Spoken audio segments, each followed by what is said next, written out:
ठीक है, हम लोग बात पढ़ते हैं नरेशन। नहीं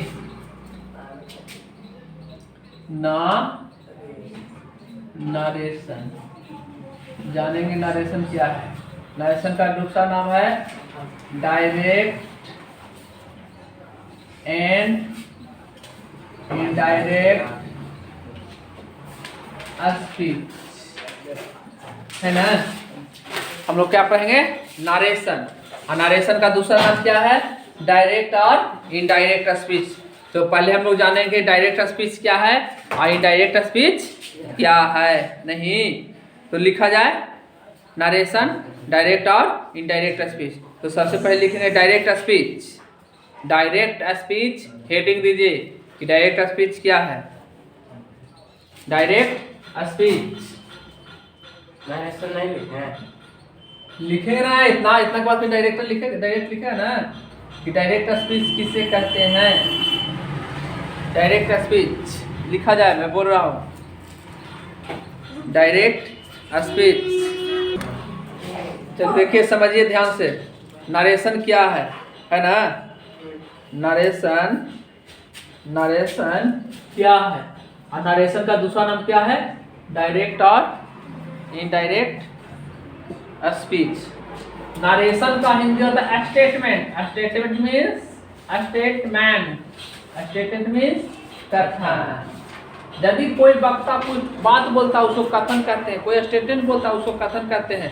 तो नरेशन क्या है हम लोग समझेंगे कि नरेशन क्या है। और नरेशन दो प्रकार के कहा गया है। नरेशन का दूसरा नाम कहा गया है डायरेक्ट और इनडायरेक्ट स्पीच। तो चलिए हिंदी मीडियम से हम लिख दिए, हिंदी मीडियम से समझिए कि डायरेक्ट स्पीच कहते हैं किसी के, जब कोई वक्ता है ना, जब कोई वक्ता हो वो किसी को आवाज के सुन के, किसी की बातों को सुन के उसी के शब्दों में हूबहू कहे, उसको डायरेक्ट स्पीच कहते हैं। उसको डायरेक्ट कथन कहते हैं, उसे प्रत्यक्ष कथन कहते हैं, उसको प्रत्यक्ष नरेशन कहते हैं, उसको डायरेक्ट नरेशन कहते हैं। जब कोई वक्ता किसी बातों को ध्यान सुने और सुनने के बाद उसी के शब्दों में हूबहू वैसा ही बोल दे तो उसको डायरेक्ट स्पीच कहेंगे। और एक चीज़ और पहचानने का, एग्जाम्पल्स आया नरेशन बनाने के लिए, डायरेक्ट से इनडायरेक्ट चेंज करने के लिए, वैसी स्थिति में पहचानने के लिए कैसे पहचान पाओगे कि डायरेक्ट में है। दूसरी बात है कि जो डायरेक्ट स्पीच रहेगा ना बेटा, वो इन्वर्टेड कॉमा के अंदर रहेगा। मतलब डबल इन्वर्टेड कॉमा ऐसे होता है, इस इन्वर्टेड कॉमा के अंदर रहेगा, ठीक ना। डायरेक्ट स्पीच कैसे पहचानोगे? ऐसे इन्वर्टेड कॉमा के क्या रहेगा?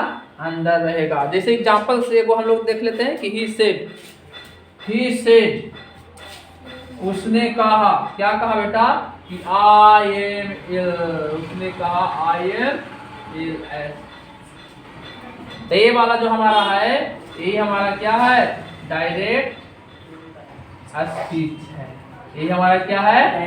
डायरेक्ट स्पीच है। डायरेक्ट समझ गए ना कि डायरेक्ट किसे कहेंगे?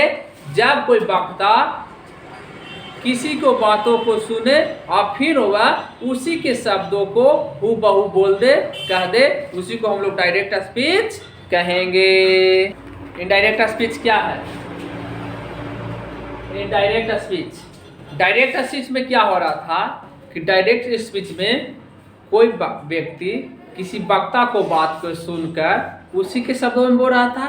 इनडायरेक्ट में क्या होगा कि कोई व्यक्ति किसी वक्ता को बात को सुनेगा और सुनने के बाद उसी शब्दों में ना कह के बल्कि उसकी सारांश को, उसी बात को थोड़ा सा घुमा के या उसको सारांश को समझ के हूबहू ना कह के बातों को बोलेगा, उसको इनडायरेक्ट स्पीच कहेंगे, है ना। कि जब किसी वक्ता के कथन को उसी के शब्दों में ना कह के उसके सारांश को कहेगा, उसके आस को कहेगा, तब हम उसे इनडायरेक्ट स्पीच कहेंगे। और डायरेक्ट स्पीच में क्या होता था? डायरेक्ट स्पीच में होता था कि इन्वर्टेड कॉमा के अंदर रहता था। नहीं, डायरेक्ट स्पीच में क्या होता था? इन्वर्टेड कॉमा के भीतर रहता था। लेकिन इसमें क्या होगा? इन्वर्टेड कॉमा के भीतर नहीं रहेगा, है ना। देखिए एग्जाम्पल से हम लोग समझ ले। उसी एग्जाम्पल को हम लोग बना देते हैं narration change into direct to indirect. He said, उसने कहा, क्या कहा, आई एम इल, मैं बीमार हूं। तो ये हो गया डायरेक्ट, इसको ये हो गया डायरेक्ट स्पीच। इसको चेंज करेंगे तो ही सेड दैट, फर्स्ट के अनुसार ही वाज इल। अब देखिए ए वाला हो गया, यहाँ पर ही डायरेक्ट स्पीच है, डायरेक्ट स्पीच है। आई इन्वर्टेड कॉमा के अंदर था, आपका के इन्वर्टेड कॉमा के बाहर हो गया, तो ये हो गया इनडायरेक्ट, इनडायरेक्ट स्पीच। तो बात समझ में आई ना कि डायरेक्ट स्पीच को इन्वर्टेड कॉमा के भीतर रखा जाता है और इनडायरेक्ट स्पीच को इन्वर्टेड कॉमा के बाहर। इन्वर्टेड कॉमा के भीतर नहीं होता है, इसमें कॉमा नहीं होता है, इन्वर्टेड कॉमा नहीं होता है। ठीक ना, समझ गए दोनों में अंतर। हाँ, अब हम लोग को समझना है रिपोर्टिंग वर्ब और भी या फिर रिपोर्टेड स्पीच। रिपोर्टेड स्पीच कौन है, रिपोर्टिंग वर्ब कौन है। Example, Ram said I am ready. अब ये है बात, तो ये हो गया डायरेक्ट स्पीच। नहीं, तब इसको समझना है, तो ये एक तरह से ये भी सब्जेक्ट है ना, तो इसको नाम दे देते हैं एस आर भी। एस आर भी क्यों, ये रिपोर्टिंग है, आर भी है, रिपोर्टिंग वर्ब है, ये है। ये पूरा यहाँ से यहाँ तक क्या है, आर है। ऑब्जेक्ट वाला लाते हैं कि Ram said to me I am ready, ऐसा। तो देखिए यहाँ ये हो गया सब्जेक्ट, तो ये आर भी हो गया, फिर ए आर भी हो गया, इसको ओ आर भी कह दिए, आई पूरा के आर एस कह दिए। रिपोर्टिंग स्पीच शॉर्ट में समझिए, इसका डिफिनेशन हम अगले क्लास में कराएंगे। ये सब किसे कहते थे, रिपोर्टिंग स्पीच हुआ, इसको फुल फॉर्म ई। अब इसको समझिए, ई आर भी है ना, तो रिपोर्टिंग वर्ब हुआ, क्या हो गया, रिपोर्टिंग वर्ब। इसी के अनुसार सारा चीज चेंज होगा। तो रिपोर्टिंग वर्ब में यही पहले वो लगा दिए, तो रिपोर्टिंग वर्ब के ऑब्जेक्ट, आई हो गया रिपोर्टिंग वर्ब के सब्जेक्ट। ये क्या हो गया, रिपोर्टिंग वर्ब के सब्जेक्ट और रिपोर्टिंग वर्ब के ऑब्जेक्ट। नहीं, यानी कि जब भी हम एस आर भी लिखेंगे ना, तो आपको समझ जाना है कि एस आर भी मतलब क्या हो गया, reporting verb subject, reporting verb subject, reporting verb का सब्जेक्ट। और आर भी मतलब रिपोर्टिंग वर्ब, और ओ आर भी मतलब the object of reporting verb, समझ ना। और आर एस मतलब इधर वाला रिपोर्टेड स्पीच, ऐसा समझेगा ना। तो जो भी चेंज होगा ना, तो इसके अनुसार चेंज होगा। यानी कि अब याद रखिए, ऐसा कॉन्सेप्ट बनाइए, कॉन्सेप्ट ऐसा बनाना चाहिए हम लोग को कि यदि आर भी, इसी के अनुसार सारा चीज चेंज होने वाला है। यदि आर भी बेटा प्रेजेंट में रहे, कोची में रहे, प्रेजेंट में, या फ्यूचर में रहे, यदि आर भी प्रेजेंट में रहे या फ्यूचर में रहे, तो टेंस चेंज नहीं होगा। No change of tense, no change of tense, मतलब कि टेंस चेंज नहीं होगा। क्या चेंज होगा, सिर्फ चेंज ऑफ पर्सन होगा, चेंज ऑफ पर्सन। पर्सन तो चेंज होगा, कोई टेंस में है आर भी अगर प्रेजेंट और फ्यूचर में है तो टेंस चेंज नहीं होगा, लेकिन पर्सन चेंज होगा। लेकिन यही आर भी क्या रहे बाबू, यही आर भी पास्ट में रहे, यही आर भी क्या रहे, पास्ट में रहे, या तो ये पास्ट फ्यूचर पास्ट रहे, क्या रहे, फ्यूचर पास्ट, तो फिर हमारा टेंस भी चेंज होगा। क्या होगा, change of tense, change of tense, tense भी चेंज होगा और चेंज ऑफ पर्सन, और क्या चेंज होगा, पर्सन भी चेंज होगा, समझे ना। Change of person. मतलब कॉन्सेप्ट बनाओ कि जो यहाँ पर वाला रिपोर्टिंग भाग अगर प्रेजेंट में है या फ्यूचर में है तो टेंस को चेंज नहीं करना है, सिर्फ और सिर्फ चेंज क्या करना है, पर्सन। अगर यही रिपोर्टिंग भाग पास्ट में रहे या फ्यूचर पास्ट में रहे तो टेंस भी चेंज होगा और पर्सन भी चेंज होगा। प्रेजेंट मतलब यहाँ पर मेन वर्ब है, इससे है जो पास्ट में है, ठीक ना, इससे है जो क्या में है, पास्ट में है, तो टेंस चेंज होगा और पर्सन वो चेंज होगा। लेकिन यहाँ पर है से या तो फिर यहाँ पर है बिल से, तो बिल से रहेगा तो फ्यूचर होगा, खाली से रहेगा तो प्रेजेंट रहेगा, तो टेंस चेंज नहीं होगा, सिर्फ और सिर्फ पर्सन चेंज होगा। लेकिन यहाँ पर सेड है या तो वुड सेड है तो पास्ट और वुड सेड है तो फ्यूचर पास्ट।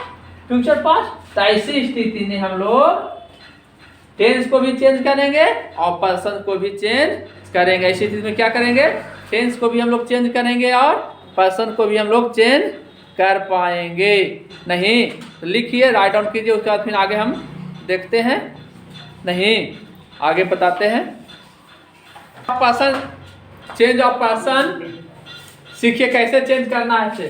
तो बहुत सारा किताबें में ट्रिकली दिया हुआ था, सन लिख देता है SON सन बटा 123, सही ना जी, यानी एस से सब्जेक्ट, एस से क्या होता है, सब्जेक्ट और सब्जेक्ट चेंज होगा पर्सन के, फर्स्ट पर्सन के होता नहीं, चेंज ऑफ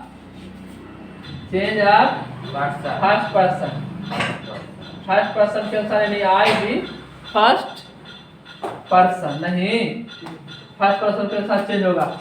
और से होता है ऑब्जेक्ट, और ऑब्जेक्ट चेंज होगा बेटा, change of second person, change of second person, second person के अनुसार, यानी कि यू के अनुसार नहीं। और थर्ड पर एन से होता है ना, तो एन से होता है नो चेंज लिखता है ना, एन से नो चेंज, और नो चेंज कौन होता है, थर्ड पर्सन, नहीं ना, थर्ड पर्सन। यहीं पर दिक्कत है, सब तो ठीक है लेकिन यही दिक्कत है। देखो समझ लो, ये बातें बेसिक में है, अभी एक्सटेंडेड नहीं बताएंगे, आगे बेसिक है, छोटा तुम लोग हो। सन बता 103 मतलब कि first person change into subject के अनुसार, और second person change into object के अनुसार, और third person change into no change, यही ना कहता है। लेकिन थर्ड पर्सन भी चेंज होता है, ये जो नो चेंज लिखा हुआ है थर्ड पर्सन का, थर्ड पर्सन भी चेंज होता है, लेकिन हमेशा नहीं, कभी कभी थर्ड पर्सन भी चेंज होता है। लेकिन चेंज कब होता है, अब ये सर हमेशा किताब में हम लोग को देखा हुआ मिलता है, कहीं पढ़ते हैं तो थर्ड पर्सन नो चेंज होता है, third person no change, third person no change, third person no change. लेकिन आप बोल रहे हैं, हाँ मैं मौर्य सर बोल रहा हूँ कि थर्ड पर्सन भी चेंज होता है, लेकिन कौन सी स्थिति में कभी चेंज होता है कभी नहीं होता है। तो जो चेंज होता है थर्ड पर्सन वो आपको बोर्ड में 11th 12th में नहीं आएगा, overall competitive, SSC, banking, bank clerk, बहुत सारा कॉम्पिटिटिव एग्जाम्स में आएंगे। लेकिन हम लोग सुन लेते हैं थोड़ा सा, और फिर जब हम लोग स्टडी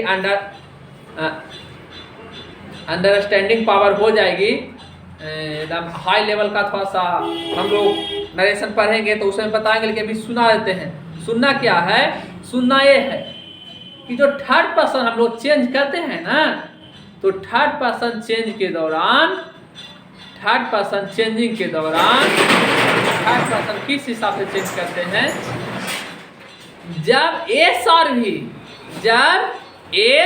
भी डियर लर्नर्स एंड एडवाइजर्स, जो मेरे वीडियो को देख रहे हैं उनसे मैं रिक्वेस्ट कर रहा हूँ कि जो मैंने कहा कि एस आर भी होता है और आर भी होता है और फिर ओ आर भी होता है, इधर ने फिर यहाँ के बाद आर एस होता है, यही इतना होता है नारेशन में ना जी। एस आर भी होता है, आर भी होता है, ओ आर भी होता है, और फिर क्या होता है, आर एस होता है, यही इतना ना होता है, ओ आर भी, हाँ ओ आर भी यहाँ पर एस आर भी होता है, आर भी होता है और ओ आर भी होता है, उधर आर एस होता है। तो थर्ड पर्सन कब चेंज होगा? जब ई एस आर भी और ई ओ आर भी, एस आर भी और ओ आर भी, एस आर भी और ओ आर भी अपने में मैच कर जाए। मैच कर जाए मतलब यहाँ आई रहे,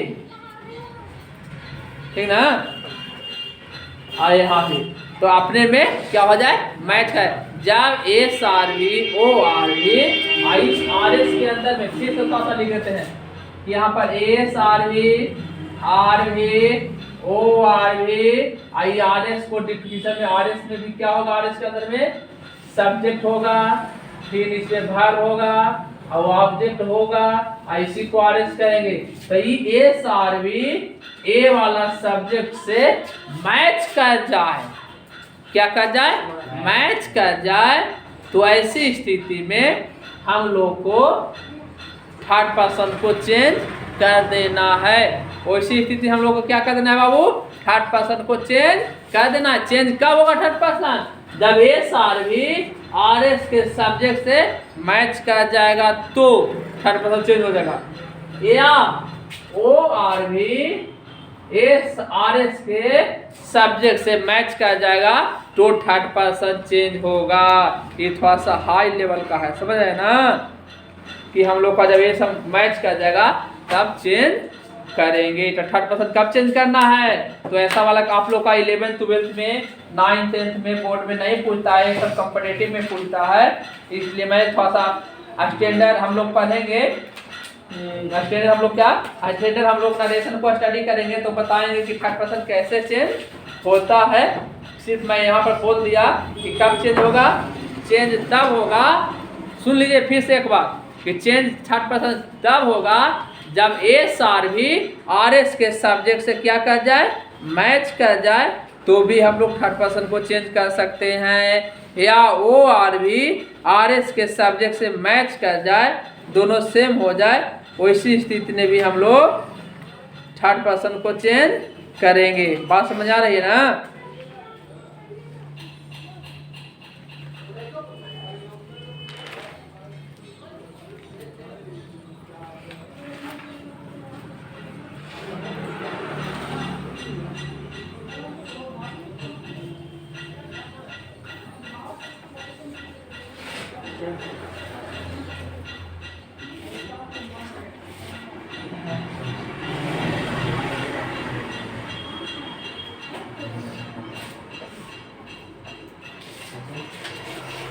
चलिए ठीक है, तो एग्जाम्पल दे के समझा देगो। ऐसा वाला एग्जाम्पल एगो दे के समझा देते हैं, आसान रहेगा, है ना।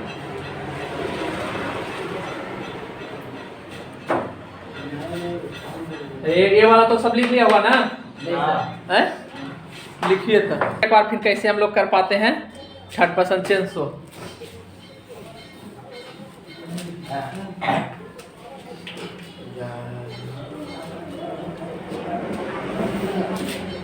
चलो देखिए, मैंने क्या कहा हुआ सर फिर सुन लीजिए कि अगर एस आर भी ओ आर भी यहाँ पर आर एस, ये दोनों अपने आप में मैच कर जाएगा तो आर एस वाला थर्ड पर्सन जो रहेगा सब्जेक्ट वाला यहाँ पर वाला, यानी यहाँ पर वाला सब्जेक्ट प्लस ऑब्जेक्ट यहाँ पर वाला इस सब्जेक्ट थर्ड पर्सन रहेगा, चेंज होगा। चेंज कब होगा? एस आर वी या ओ आर वी जब मैच करेगा तो। लेकिन मैच भी क्या करना चाहिए कि अगर यहाँ ही आ गया, यहाँ सी आ गया, यहाँ हर आ गया, ठीक है, तो ये तो दोनों एक ही पर्सन का है जी, सी और हर, तो ऐसी स्थिति में चेंज नहीं होगा। जेंडर भी सेम होना चाहिए, लिंग भी सेम होना चाहिए, जेंडर। ऐसा नहीं कि मैं एक्चुअली एग्जांपल से हम लोग देख लेते हैं पहले, है ना। हम लोग क्या कर ले, एग्जांपल से दे। ही सेड, एग्जांपल से हम लोग पहले समझ ले कि ही सेड, उसने कहा, उसने क्या कहा कि she was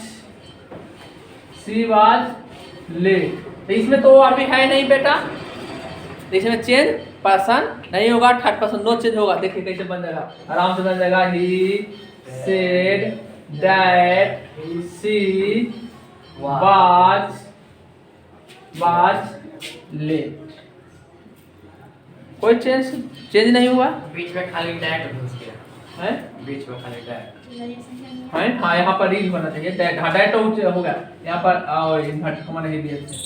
he said she is late, तो हम लोग आर भी पास्ट में है तो टेंस चेंज हो गया, इज हो गया बाद में, और बाकी थर्ड पर्सन चेंज नहीं हुआ, नो चेंज हुआ। लेकिन यही अगर दूसरे तरीका से रहे, यही क्या रहे, दूसरे तरीका से रहे, कैसे रहे, इस तरीका से रहे। देखो कि ही सेड